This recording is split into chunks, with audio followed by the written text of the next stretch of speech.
Los Angeles, one of the great cities of America. We've come here to start a journey across a country that's really a continent, and across a superpower that's more divided than ever before.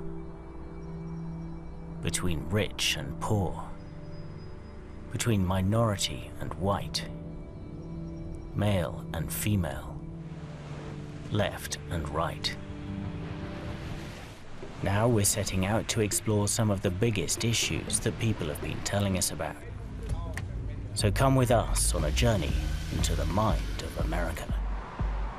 We drive out of Los Angeles and into the desert and the neighboring state of Arizona.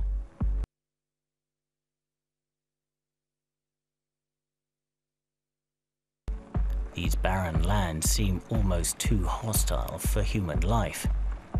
Now they're a battleground in one of the year's most bitterly fought issues. We're heading southeast towards the Mexican border and to a place where Donald Trump wants to build his wall.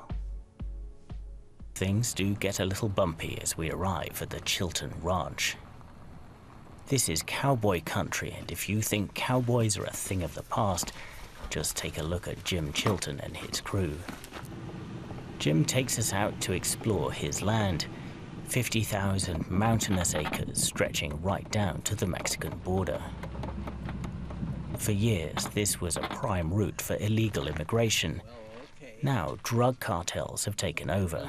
Some drug packers were on the ridge, and they had seen me with their binoculars and watched me with my gun.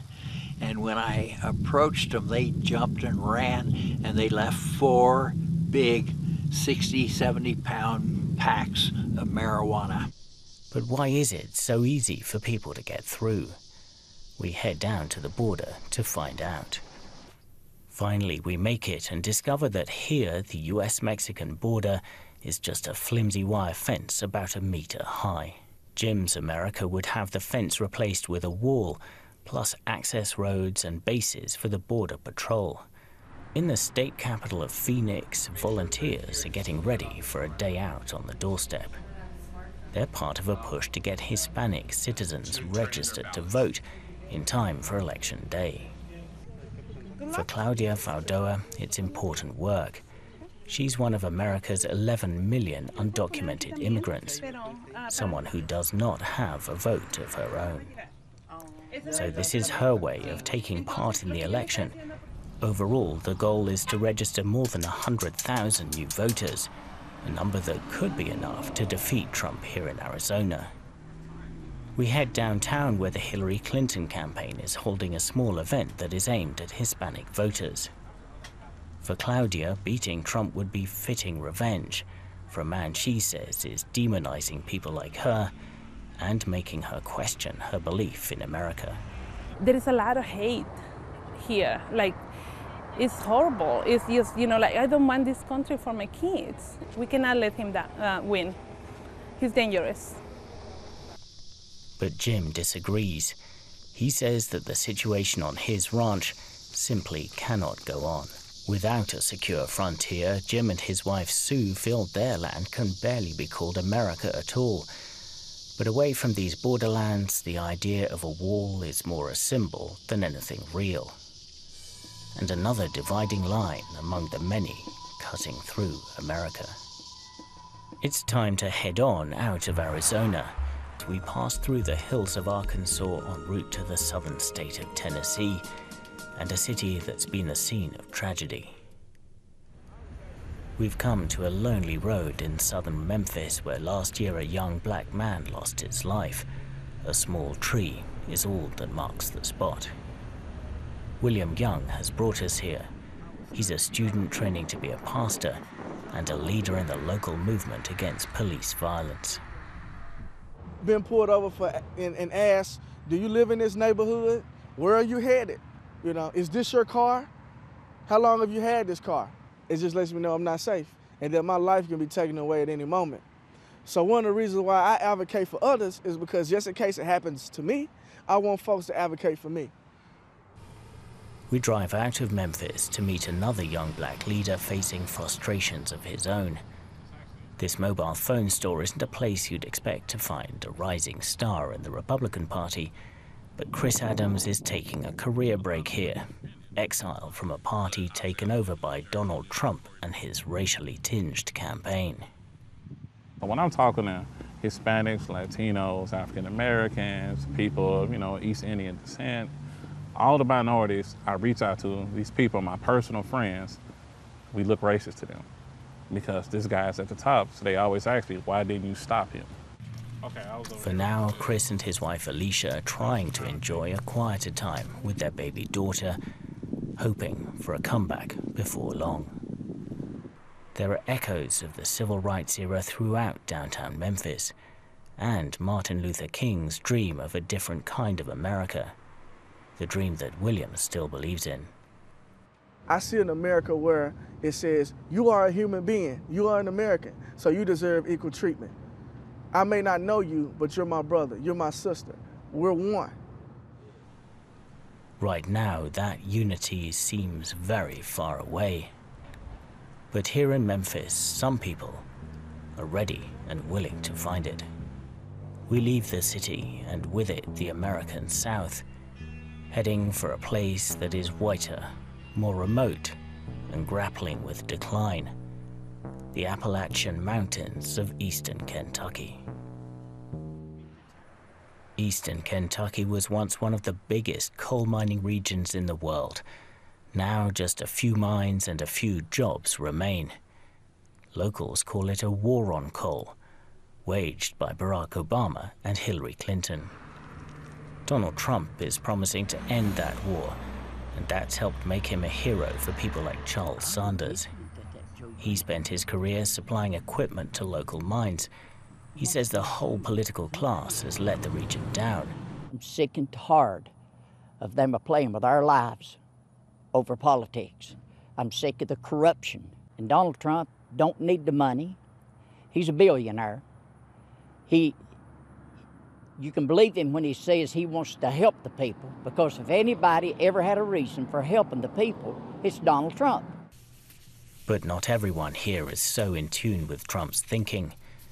Charlene Hensley is a teacher at the local elementary school, and she's openly supporting Hillary Clinton. That makes her a lonely voice in this community. I get messages from mothers of children that I've taught that say, I agree with you, but my husband would be furious if he knew. I can't help but think that that's part of the culture and that's part of the draw that Donald Trump has here, is that he's the man of the house and he can do pretty much what he says or wants to do. Gender roles are deeply ingrained in these isolated hills and valleys, and Charlene has spent her life challenging them. Now she fears what a Trump presidency could mean for her young students.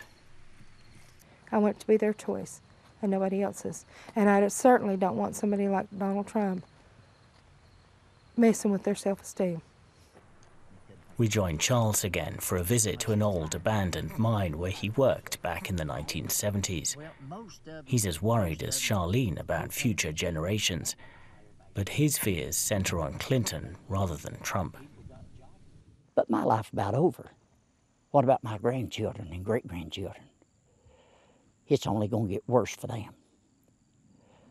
Education ain't going to help them. Education, by the time Hillary Clinton leaves office in 8 years, this country will be so far damaged. Now that election day is upon us, it feels like emotions are at boiling point. As we leave Kentucky, we wonder how America can move on after the votes are counted. We head out of the Appalachians and east into Virginia as our journey nears its end. This beautiful countryside was once the scene of fierce battles in America's Civil War.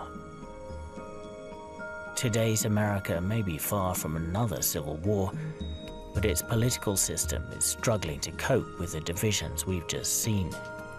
It feels on the edge of a precipice. Makes us think about the America we want, one that finds a way of stepping back from this brink, not just for its own sake, but because the rest of the world needs an America that works. DW's Richard Walker and Ines Pohl reporting there. Well, the campaigning is over and the voters now take center stage. Everyone is staring at all that polling data, trying to figure out just who is going to win.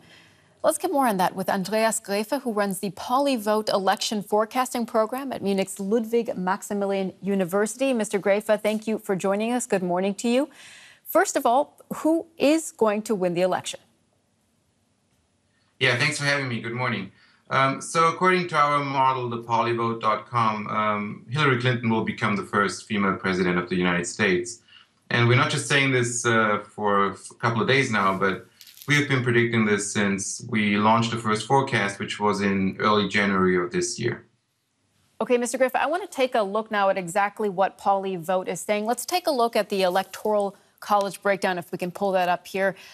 Here are the figures. Hillary Clinton, let's see if we can pull up these numbers here, with 323 Electoral College votes, a clear majority over Donald Trump on 212 votes. Now, Polyvote is also calling Ohio and Iowa for Donald Trump, but the model gives Hillary Clinton key swing states like North Carolina and Florida. Mr. Grefe, I could come back to you now. Why are you so confident that Hillary Clinton will win in the crucial state of Florida? I mean, that's what the data say.